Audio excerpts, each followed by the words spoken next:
कृतापमनिशं मुनिहंससेव्यं सनमानसालिपरिपीतपरागपुण्यं वर्णानामर्थसङ्घानां रसानामछन्दसामपि मंगलानां च कर्तारौ वन्दे पाणी विनायकौ भवानी शंकरौ वन्दे श्रद्धा विश्वासरूपिणं याभ्यां विना न पश्यन्ति सिद्धः स्वान्तस्थमीश्वरम् प्रणवं पवनकुमारी खलवनपावतु ज्ञानघन जासु हृदययागारे वसहि राम सरिचापुर श्री गुरु चरण सरोज रज निज मन मुकुर सुधारि वर्णम रघुवर विमल यश जोदायक परिचार तुलसीदास जी के पद कमल बारंबार मनाए गुण गावूं श्री राम के श्री हनुमत हो सहाय लेत सदा सुधि दीन की सहज दया के धाम जननी जनकेश जीव के प्रभु श्री सीताराम प्रभु श्री राधे श्याम। प्रेम से बोलिए श्री सीताराम जी महाराज की जय। श्री गौरी शंकर भगवान की जय। श्री राधा कृष्ण भगवान की जय। श्री अवध सरयू महारानी की जय। गीता गंगा गायत्री माता की जय। श्री कनक बिहारी बिहारणी की जय। श्री हनुमान जी महाराज की जय। श्री सद्गुरुदेव भगवान की जय। श्री मधुगोस्वामी तुलसीदास जी महाराज की जय।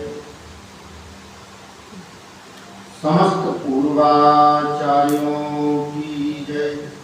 संत समाज की जय। भक्त समाज की जय। जय जय सीताराम जय जय राधे श्याम। नमः पार्वती पतये हर हर महादेव।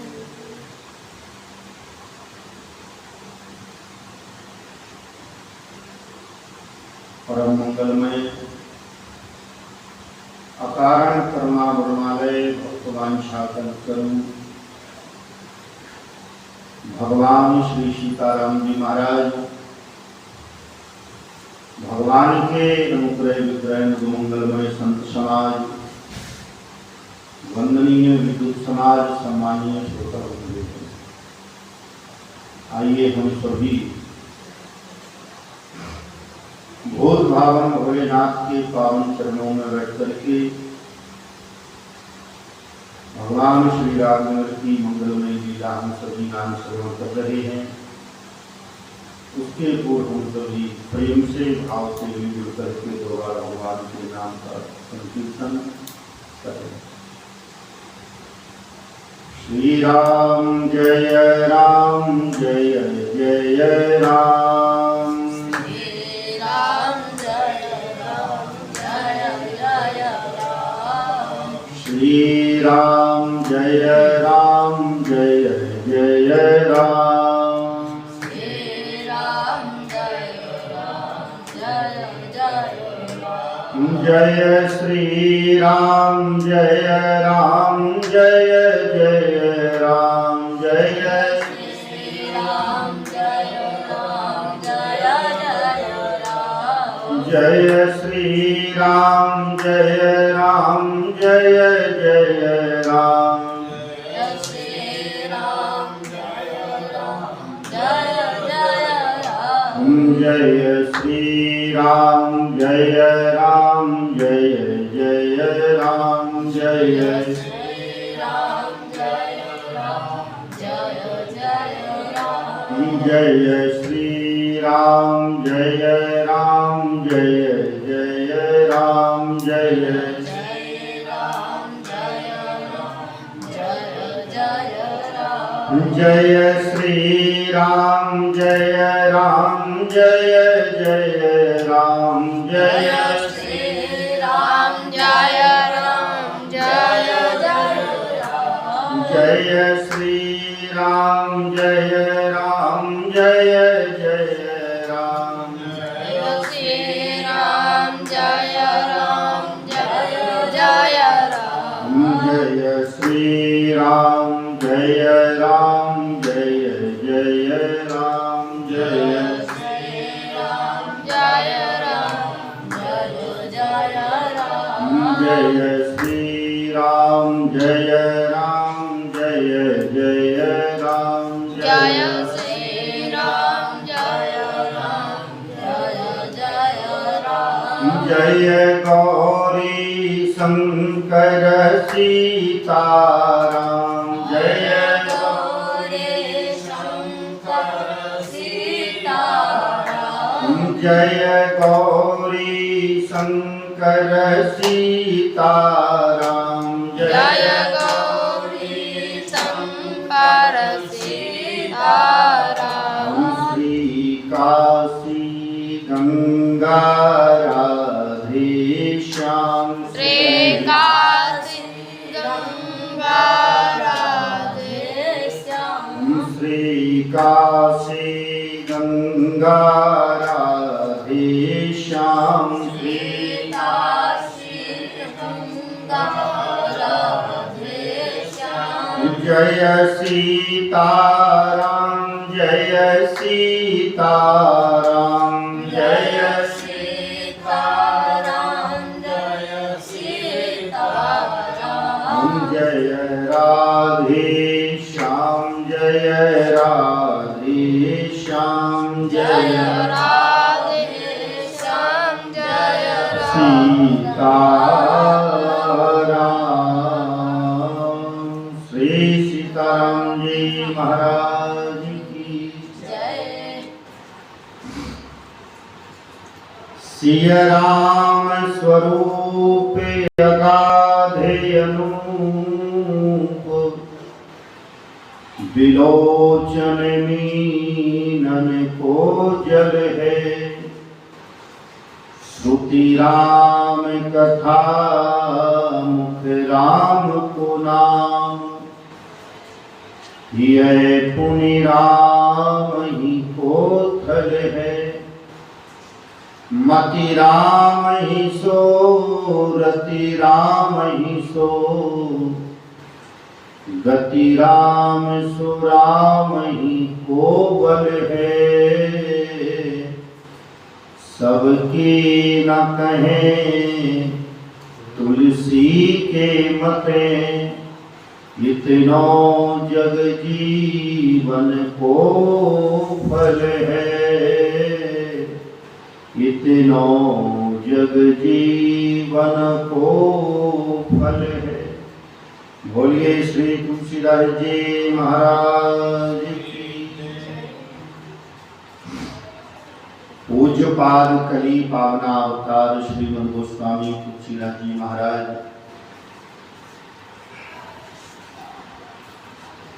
श्री कवितावली रामायण में है छंद।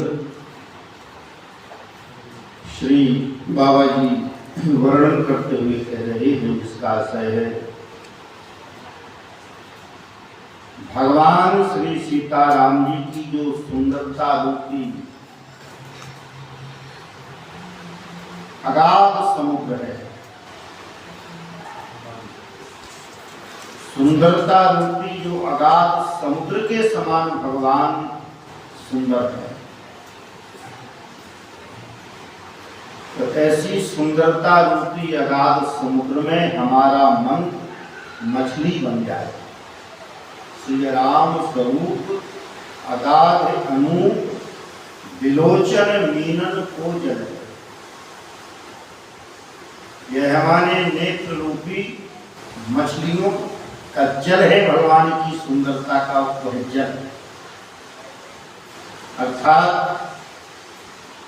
जैसे जल के बिना मछली अपने प्राणों का त्याग कर देती है, तुलसीदास जी कहते ऐसे ही हमारे नित्य निरंतर नेत्रों में आपकी छटा, आपकी सुंदरता, आपका स्वरूप निहारते रहे, स्मरण होता है।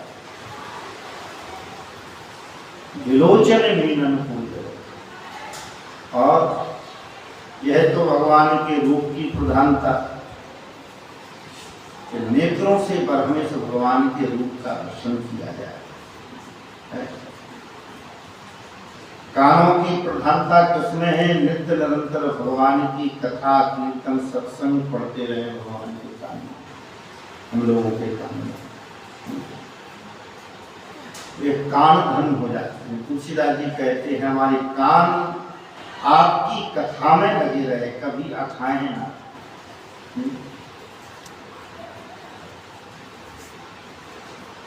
देखो दुआवली में हमारे बाबा जी बड़ी सुंदर बात कहते हैं, रसना साफिने बदन बिल,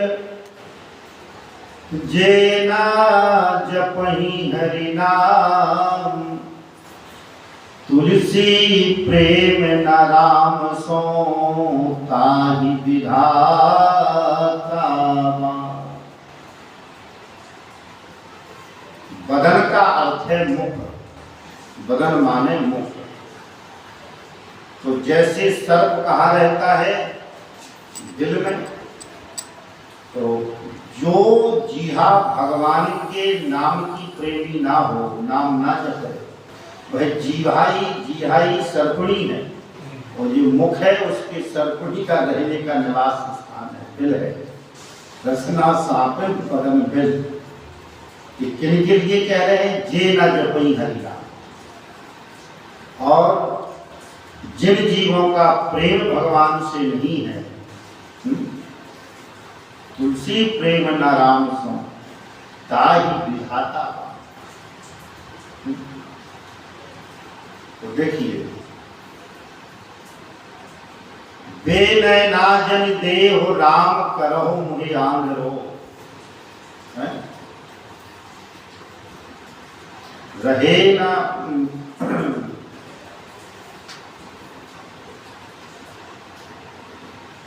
बेनयना जनि देहो राम करहु मुहि आंगरो।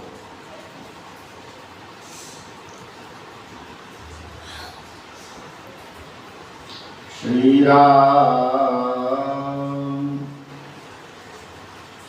इसलिए गोस्वामी जी कहते हैं भगवान की कथा हम दिन रात सुनते रहे इन कानों से। श्रुति राम कथा मुख राम को नाम, यह पुनि राम ही तो चले। कानों से भगवान की कथा, जीहा से भगवान का नाम, और हृदय में राम जी का भरोसा। मति राम ही सो रति, राम ही सो गति, राम सो राम ही को गति। यहाँ मति का अर्थ है चिंतन। जैसे हम लोग नहीं कहते हमारा मन इसमें लगा रहे, मन लगा क्या है? तो चिंतन होता है बुद्धि के द्वारा। तो जैसे हम सांसारिक वस्तुओं का चिंतन करते हैं, जिससे हमारा राग उसका चिंतन करते हैं, जिससे हमारा द्वेष होता है उसका चिंतन करते हैं, ये मन कभी खाली नहीं बैठता है। ये मन चिंतन किए बिना रहेगा नहीं। आप देखना, इसका स्वभाव है।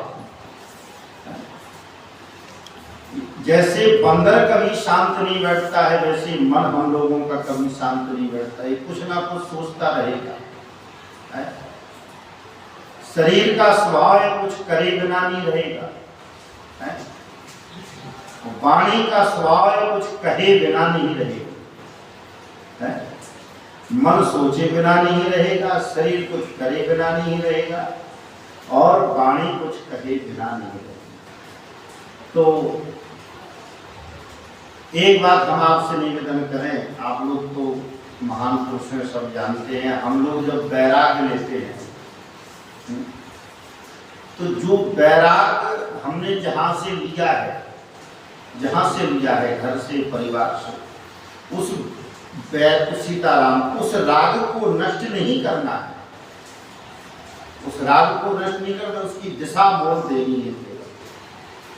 इसलिए हमारे संतों में परंपरा है मुड़ने की, भद्र होने की। तो गुरु दीक्षा लेते हैं तो पहले मुंडन होता है, संकेत यह होता है तुम्हें हम मुड़ रहे हैं, मतलब पहले आसक्ति की ओर थे, अब आसक्ति से भक्ति की ओर मुड़ रहे। पहले वासना की ओर हमारा मन था, वासना से अब उपासना की ओर मुड़ रहे, तो उसकी दिशा मोड़ देंगे। इसलिए बार बार मुड़ते रहते हैं ताकि ध्यान दें हम उधर वाले नहीं हैं, उधर वाले ये मुड़ गए। और अगर हम बालों से मुड़ गए, जैसे बालों से मुड़े तो बवालों से ना मुड़े, बालों से मुड़े, विचारों से ना मुड़े। हमारे सर में विपुल मात्रा से इन बालों का जन्म होता है, सर से ही विचारों का जन्म होता है। जैसे हम लोगों के बाल बिखरे रहते हैं, ऐसे हम लोगों के विचार बिखरे रहते हैं। इसलिए हमारी माताएं क्या करती, सब बालों को समेट करके एक चोटी बनाती, एक चोटी। ऐसे बिखरे हुए विचारों को जो एक विचार का बन जाए, एक विचार का बन जाए, एक लक्ष्य का बन जाए। इसलिए मति राम ही सो, गति राम ही सो, और गति राम ही सो। यहाँ गति शब्द के हमारे महान पुरुषों ने कई अर्थ किए हैं। गति माने, गति का अर्थ दशा भी होता है, गति का अर्थ भरोसा भी होता है, गति का अर्थ उद्धार भी होता है। इसलिए हमारी बुद्धि भगवान का चिंतन करे और भगवान से प्रेम हो, तो भगवान का ही भरोसा हो। मति राम ही सो, रति राम ही सो, गति राम सो राम ही को बल है। और यह सब अगर होने लगे हमसे, होने लगे, एक तो जबरी करते हैं हम लोग। देखिए गुरुदेव ने कहा है सत्संग से मिला है तो मन नहीं लगता है तो जबरी करते हैं, अच्छी बात है, जबरी करते रहना चाहिए। धीरे धीरे जब हम ना चाहते हुए विषयों को जबरी करते हैं तो उनकी आदत पड़ जाती है। तो जो बुरी वस्तुओं का जबरदस्ती सेवन करने से जब उनकी आदत पड़ जाती है, तो जब हम भगवान के कथा सत्संग का जबरदस्ती सेवन करें, इसकी आदत कायम पड़े, इसकी भी आदत पड़ जाएगी। तो जब हमारा यह स्वभाव बन जाएगा तो तुलसीदास जी कहते हैं ऐसे जीवों को जन्म लेने का फल प्राप्त हो जाए। सबकी न कहें तुलसी के मते, इतनो जग जीवन को फल है। यही जीवन का फल है जब भगवान का भजन होने लगे, भगवान के प्रति भरोसा। देखिए हम संकटों से जब हमारा जीवन घिरता है, विपत्तियों से हमारा जीवन घिरता है, तो हम उस परिवार की ओर से कितने चिंतित होते हैं, होते हैं कि नहीं? उन शत्रुओं की ओर से कितने चिंतित होते हैं, घंटों चिंतित, महीनों चिंतित होते हैं। लेकिन यह हमारी मूर्खता है, उतना चिंतन करने पर अगर क्षणिक चिंतन उस समय हम परमात्मा का करें, हैं? उस समय जब हमारे जीवन में विपत्ति आवे तब परमात्मा का चिंतन करना चाहिए, परमात्मा को याद करना चाहिए। विपत्ति में तो हर व्यक्ति करता ही है। जब हमारे जीवन से विपत्तियों का निदान हो जाए, और जब विपत्तियों का निदान हो जाए, सुख का आगमन हो, तो उन सुख देने वाले परमात्मा को भूलना नहीं चाहिए, तब भी चिंतन करना चाहिए। सुख आवे जीवन में तो सुख देने वाले परमात्मा का चिंतन करना चाहिए, और जीवन में जब दुख आवे तो दुख हरण करने वाले परमात्मा का चिंतन है। दुख हरता वही है, सुख करता है। श्रीमद् भागवत में आपने सुना होगा, कुंती माता ने क्या मांगा?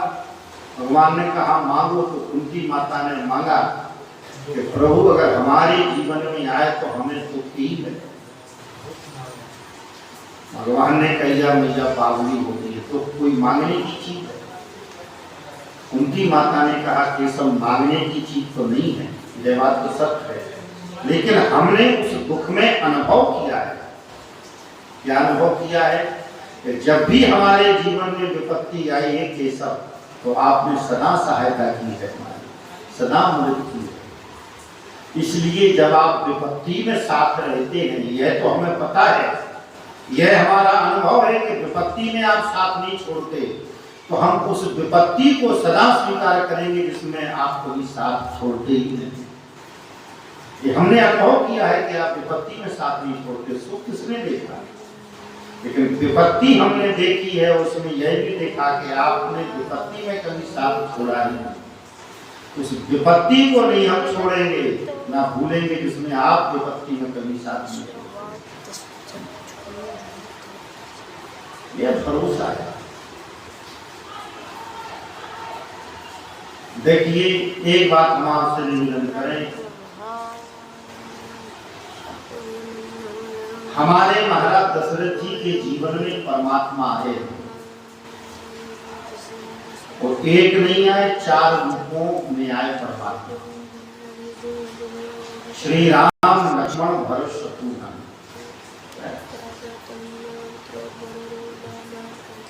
यह गुरुदेव के प्रति अटूट विश्वास है। गुरुदेव के प्रति सद्गुरु वैद वचन विश्वासा, संयम यह न विषय की आशा। और यहाँ कहते हैं गुरुदेव के बारे में, संतों के बारे में, सुनी समझई जन मुदित मन, मंजई अति अनुराग, तो लहई 4 फले अछत तनु, साधु समाज प्रिया। तो साधु समाज की सेवा करना, साधु समाज का सम्मान करना, सेवा करना, ये भगवान के प्राप्ति का उपाय है। भगवान जीवन में आए, और भगवान ने नाना प्रकार की लीलाएं की जो आप श्रवण कर चुके हैं। अब भगवान कुछ बड़े होंगे तो भगवान बड़ी लीला करने। भगवान जाते हैं सरयू माँ के किनारे, सरयू माता के किनारे। एक दिन राम जी ने पतंग उड़ाई, एक दिन राम जी ने ऐसी पतंग उड़ाई राम जी ने कि वह देवलोक में चली गई, देवलोक में पहुंची। हनुमान जी उस समय साथ में थे, छोटे। राम जी ने कहा, हनुमान जी देखो हमारी पतंग अटक गई है, कहीं देवलोक में गई तो वहां जयंत की पत्नी ने उस पतंग को पकड़ लिया। उसकी पत्नी का यह भाव था कि इतनी दूर तक पतंग आ गई, वो व्यक्ति कोई साधारण नहीं हो सकता, उनके हम दर्शन करेंगे। जब राम जी ने देखा कि पतंग नहीं खिंच रही है, तो हनुमान जी से कहा, जाओ देखो कहीं पतंग अटक गई है। हनुमान जी ने मारी छलांग गए, वहां जयंत की पत्नी बैठी। हनुमान जी ने कहा, हमारे प्रभु पतंग उड़ा रहे हैं, पतंग छोड़ो। तो जयंत की पत्नी ने कहा कि ऐसे नहीं छोड़ेंगे, जिनकी है पतंग यहाँ तक आई है, हम उन महान पुरुष के दर्शन करना चाहते हैं। हनुमान जी ने आकर के कहा कि वह देवी जी आपके दर्शन करना चाहती हैं। तब राम जी ने कहा कि जाकर के कह दो इस समय नहीं दर्शन देंगे, हम तुम्हें जब हमारा वनवास होगा, 14 वर्ष का वनवास होगा, तो उस समय दंडकारण्य की भूमि में पंचवटी में हम आपको दर्शन देंगे। तो यही दृश्य देखा जब जयंत ने, तब जयंत को मोह हो गया जानकी जी का श्रृंगार करते हुए। इस प्रकार से गोस्वामी जी कहते हैं, बाले चरिते हरि बहु विधि कीन्हा, अति आनंद दासन कहे दीना। भगवान गुरुदेव के यहाँ पढ़ने जाने लगे। छोटी सी ही अल्प आयु में समस्त विद्याओं का ज्ञान हो गया भगवान को। गुरु ग्रह गए पढ़न रघुराई, अल्प काल विद्या सब आई, जाकी सहज श्वास सुक्तिचारी, सोहरि पढ़िए कौतुक। इनकी श्वास ही वेद है, इनकी श्वास से चारों वेदों का प्राकट हुआ है। ये भगवान पढ़े हमें बड़ा खेल लगता है, खुशी लगती है। भगवान जैसे जैसे बड़े होते गए वैसे वैसे अपनी माता पिता से आज्ञा मांग करके व्यवस्था संभालते हैं। भगवान सवेरे उठते हैं, भगवान का संस्कार क्या है देखिए। प्रातः काल उठते हैं, माता जी के चरण वंदन करते हैं, पिता के गुरुदेव के। प्रातः काल उठते रघुनाथा, मात पिता गुरु नाम ही माता। यह संस्कार है, यह हमारे राम जी का चरित्र है।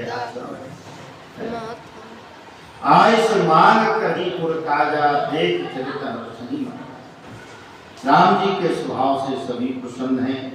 अब हमारे श्री गोस्वामी जी कहते हैं, यह सब चरित कहा में गाई, आगे कथा सुनहु मन लाई, आगे कथा सुनहु मन लाई। श्री याज्ञवल्क्य जी कहते हैं, यह सब चरित्र हमने आपको श्रवण कराया, अब आगे क्या होगा, भगवान बड़े हुए तब क्या होगा।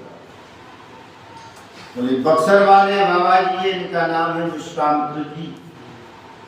ये अपने आश्रम में रहते हैं, जप करते हैं, यज्ञ करते हैं, योग करते हैं, लेकिन राक्षस इनके यज्ञ को असफल कर देते हैं, नष्ट कर देते हैं। मारी स्वभाव का उस भूमि में बड़ा आतंक है। इन राक्षसों के कारण ही यज्ञ नहीं कर पाते। विश्वामित्र महामुनि ज्ञानी, बसहि विपिन शुभे, आश्रम जानी। जह जप यज्ञ जोगे मुनि करही, अति मारीच सुभावहि डरही। एक बात हम आप सभी से निवेदन करें, जब हम कोई धर्म का कार्य करते हैं, धर्म का कार्य करते हैं तो 4 चीजों पर विचार करते हैं। देश काल कर्ता कर्म, ये शुभ होना चाहिए। धर्म का कोई कार्य करे तो देश कैसा होना चाहिए, काल माने समय कैसा होना चाहिए, कर्ता भी शुभ होना चाहिए, काल भी शुभ होना चाहिए, देश भी शुभ होना चाहिए और कर्म भी शुभ होना चाहिए। तो विश्वामित्र के जीवन में चारों शुभ हैं, लेकिन फिर भी यज्ञ सफल नहीं हो रहा है? तो देश कैसा है जहां यज्ञ हो रहा है? बसहि विपिन शुभ, आश्रम जानी। तो देश शुभ है। कर्ता कौन है? बोले विश्वामित्र महामुनि ज्ञानी। कर्ता भी शुभ है, महामुनि है ज्ञानी। कर्म क्या है? कर्म शुभ है। जय जप जग जोग मुनि करें। और समय, जिस समय हमारे मन में विचार आवे कि धर्म का कार्य करना है, वह समय शुभ है। चारों शुभ हैं, लेकिन विश्वामित्र जी को सफलता नहीं मिल रही। ये परेशान कौन कर रहे हैं? मारीच जो स्वभाव। किसके बेटे हैं? बोले ताड़का के बेटे। तब श्री विश्वामित्र जी को बड़ी चिंता हुई कि कैसे सफल हो यज्ञ। तब स्मरण आया कि अयोध्यापति महाराज दशरथ जी के यहाँ परमात्मा ने जन्म लिया है, वहां जाएंगे तो उनसे उनके पुत्रों को मांग करके लाएंगे, तब राक्षसों का वध करेंगे। हम राक्षसों को मार सकते हैं, लेकिन मारने के साथ तारने वाला भी तो चाहिए। तो वो परमात्मा है, वे मारेंगे साथ में तारेंगे। इसलिए गोस्वामी जी कहते हैं, गाधी तनय मन चिंता व्यापी, हरि बिनु मरहि न निश्चर पापी। तब मुनि वर मर कीन विचारा, प्रभु अब कयो हरणे मही भारा। एहू मिस देखों पर जाए, कर विनती आनंद दो। दोनों भाइयों को डाला। तब विचार में आया कि जा तो रहे हैं। विश्वामित्र जी के मन में आया कि हम भी तो एक समय राजा थे, और हम बाबा जी इसलिए बने कि भगवान हमारे जीवन में आए। भगवान हमारे जीवन में आए, और हम तो साधु इसलिए बने कि भगवान हमारे जीवन में आए, लेकिन भगवान दशरथ जी के जीवन में आए। हम बेकार में बाबा जी बने, जैसे तो राजा ही बने रहते। अब उन राजा के यहाँ हमें मांगने जाना पड़ रहा है जिनके कुलगुरु वशिष्ठ हैं, जिनके कुलगुरु वशिष्ठ हैं, और उन गुरुदेव वशिष्ठ जी से हमारा जन्म जन्म का बैर है। तो क्या पुत्र मिलेंगे? हमारी इच्छा पूरी होगी। तब विचार में आया, पहले आगे तो बढ़ो, जो होगा देखा जाएगा। और किया भगवान का ध्यान श्री विश्वामित्र जी ने, और अयोध्या में आगमन हुआ। मां भगवती सरयू में स्नान किया, और जब महाराज श्री दशरथ जी को पता चला कि विश्वामित्र जी का आगमन हुआ है, गादी तनय का आगमन हुआ है, तो ब्राह्मणों की मंडली के समेत जाने लगे। विश्वामित्र जी का आगमन हुआ है। सेवकों ने कहा, महाराज विश्वामित्र जी पधारे हैं। तो जैसे ही विश्वामित्र जी का नाम सुना महाराज दशरथ जी ने तो बेचारे भयभीत हो गए, डर गए। विश्वामित्र जी के नाम से महाराज दशरथ जी तुरंत आए गुरुदेव के पास, बोले गुरुदेव विश्वामित्र जी का आगमन हुआ। तो विश्वामित्र जी का आगमन, बोले आए तो उनका स्वागत करोगे? स्वागत को करें, लेकिन एक समस्या है गुरुदेव। क्या? हमने आपसे कहा था कि हमारे राम जी का नाम रामचंद्र मत रखो। क्यों? बोले चंद्र शब्द हमारे वंश के लिए शुभ नहीं है, इसलिए कि रघुवंश में कोई चंद्र आता है तो विश्वामित्र जी का आगमन हो जाता है। इसी रघुवंश में एक बार हरिश्चंद्र आए, और कैसी सत्य की परीक्षा ली आप सभी जानते हैं। पहले हरिश्चंद्र आए थे, तब विश्वामित्र जी का आगमन हुआ, और सत्य की परीक्षा ली। अब राम चल रहा है तो अब इनका आगमन हो गया है, अब ना जाने काय के लिए आगे क्या करें। मुनियागमने सुना जब राजा, मिलने गयौले विप्र समाजा। पात्र प्रक्षालन किया, सिंहासन पर बैठाला, विविध भांति भोजन करवावा, मुनिवर कटय हर्ष पावा। चारों पुत्रों को बुला करके दंडवत प्रणाम चरणों में डाल दिया। आहा, विश्वामित्र जी चारों पुत्रों को देख करके अपने देह की सुध भूल गए, ज्ञान भूल गए, और राम जी को देख करके तो विदे राम देख मुनि देहे विशाल।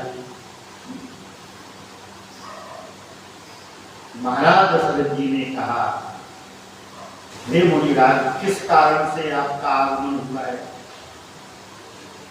किस कारण से आपका आगमन हुआ है, बताइए कृपा करके। विश्वामित्र जी ने कहा, राजन पूरा होगा, जिस मनोरथ से हम आए हैं आपके यहाँ पर मनोरथ पूरा होगा। महाराज श्री दशरथ जी ने कहा, मुनिवर आपके कहने में देर होगी, हमारे करने में देर होगी। कहीं कारणे आगमने तुम्हारा, काहू सुकरते न लागूं बारा। तब विश्वामित्र जी ने कहा, हम अपने आश्रम में रहते हैं, धर्म का कार्य करते हैं, यज्ञ करते हैं, लेकिन यह राक्षस करने नहीं देते, बड़े सताते हैं। इन राक्षसों का समूह बड़ा परेशान करता है, इसलिए राक्षस बड़े परेशान करते हैं। महाराज दशरथ जी ने कहा, चिंता मत करो, राक्षस परेशान करते हैं तो हम कुछ लिए हैं।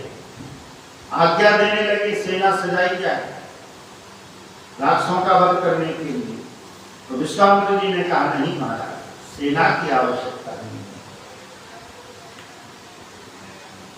आप अपने दोनों पुत्रों को दे दीजिए, अनुज समेत देहो रघुनाथ। सेना लेकर के जाएंगे आप राजा, आप जाएंगे सेना लेकर के, इनका वध तो होगा, लेकिन हम सोचते हैं कि राक्षसों का वध भी हो और साथ में इनका जीवन समाप्त हो जाए, क्योंकि नाथ के द्वारा मरेंगे तो इनकी मुक्ति हो। अनुज समेत देहु रघुनाथा, निश्चर वध में हो सनाथ। निशाचरों का वध होगा, इनकी मुक्ति होगी, वो मैं सनाथ हो जाऊंगा। अब जैसे ही मेरे बंधुजन राम और लक्ष्मण को मारने का जिक्र किया, राजा से रहा नहीं गया, आंसू निकल पड़े। राजा ने कहा, महाराज, मानो भूमि धेनु धन कोसा, सर्वस्व देव माज सहरोसा। मानो भूमि, आप हमसे भूमि मांग लीजिए। विश्वामित्र जी ने कहा, राम जी की कीमत बस इतनी है, बोले धेनु मांग लीजिए, बस इतनी है राम जी की कीमत। कोष खजाना मांग लीजिए। विश्वामित्र जी ने कहा, बस इतना ही दे सकते हो राम जी के बदले में। बोले भवन मांग लीजिए, इतना ही। तब विश्वामित्र जी ने तब महाराज जी ने कहा, कहां तक कहें, हमारे प्राण मांग लीजिए, हम प्राण दे सकते हैं लेकिन राम को नहीं दे सकते। मानो भूम धेन धन कोसा, सर्वस्व देव माज सहरोसा। देह प्राण ते प्रिय कछु नाही, सो मुनि देव निम से। और जब प्राण देने की बात कही कि हम प्राण दे सकते हैं, राम को नहीं दे सकते, तब विश्वामित्र जी की समझ में आया कि भगवान उनके जीवन में क्यों आए। कितना प्रेम है राम से कि जो प्राण देने में एक क्षण के लिए विलंब नहीं करते हो। ऐसे के जीवन में परमात्मा। अब हट करते हैं विश्वामित्र जी, लेकिन राम जी को नहीं दे रहे हैं, लक्ष्मण जी को नहीं दे रहे हैं। तब विश्वामित्र जी ने कहा वशिष्ठ जी से, हे महात्मा जरा आप समझाओ। तब वशिष्ठ जी ने समझाया बहुत भांति से, और बहुत भांति से समझाने का बस यही कारण है महाराज। गुरुदेव ने कहा महाराज ये बताओ एक तुम्हें पुत्र कैसे मिलेगा। महाराज श्री दशरथ जी ने कहा आपकी कृपा से मिले हैं। हमारे जीवन में एक पुत्र नहीं था, हम आपकी शरण में गए तो आपकी कृपा से मिले। हम संत शरण में गए, गुरु शरण में गए, तब आपकी कृपा से मिले। तब गुरुदेव ने कहा जब तुम्हें संत की शरण में जाने से 4 पुत्र मिले हैं, अगर कोई संत लेने आया है तो 4 के आगे 2 ही दे सकते हो। दूसरी बात, पुत्र कैसे मिले हैं? संतों ने अनेक भाव दिए हैं, बोले यज्ञ के द्वारा मिले। तो गुरुदेव ने कहा आज उसी यज्ञ पर संकट आया है, तो जिस यज्ञ के द्वारा तुम्हें 4 पुत्र मिले हैं, आज उसी यज्ञ की रक्षा के लिए 4 के आगे 2 नहीं दे सकते हो। देखो तब वशिष्ठ बहुविधि समझा। बहुविधि माने बहुत भांति से, और बहुविधि माने बोले दे दो, विवाह के योग हो गए हम, आपका चौथापन लग गया, आपका चौथापन लग गया। इसलिए एक सामने के साथ एक गोरा लगा दो। ये बाबा जी विचरण करने वाले हैं, घूमेंगे ले लेकर जाकर जहाँ जाएंगे, कहीं ना कहीं तो विवाह की व्यवस्था हो जाएगी, और जब 2 की हो जाएगी तो 2 पीछे भेज देंगे बाद में। तो बहु आने की विधि समझाई, इनके साथ भेजो, ठीक है।